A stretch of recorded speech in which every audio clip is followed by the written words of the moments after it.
নমস্কার। কবি সৌমেদের লেখা কবিতা এক পাহাড় নদীর গল্প। সেদিন শুনি পাহাড় বলে, আয় না, আয় না আমার কাছে, আমায় জড়িয়ে ধরে দেখ না মনে, দুঃখ কত আছে।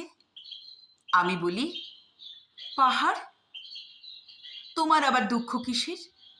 নীল সবুজে থাকো মিশে, অনন্তই নীল আকাশ আর সবুজ চারিদিকে।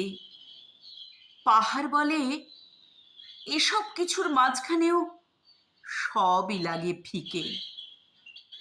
সবাই আসে আমার বাড়ি, আমি কি কোথাও যেতে পারি? ঝর্ণা হয়ে তাই তো কাঁদি, শুকোই না সে জল। দিবানিশি দুঃখ হয়ে বহে অবিচল। দেখি মেঘ উড়ে যায়, নদী বয়ে যায়, ভাবি নদীর হাতেই পাঠিয়ে দেব সবার নামে চিঠি।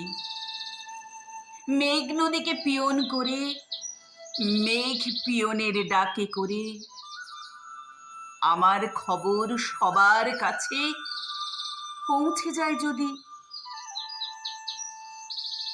এবার আমায় বলল ডেকে এক খরস্রোতা নদী,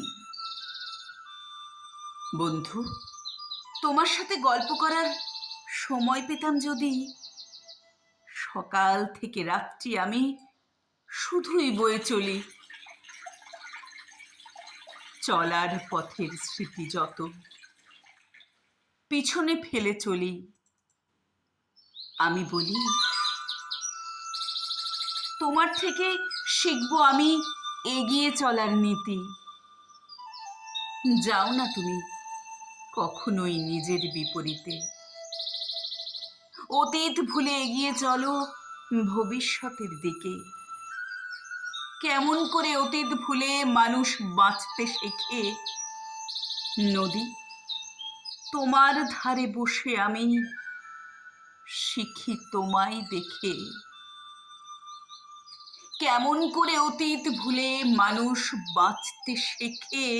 নদী, তোমার ধারে বসে আমি শিখি তোমায় দেখে।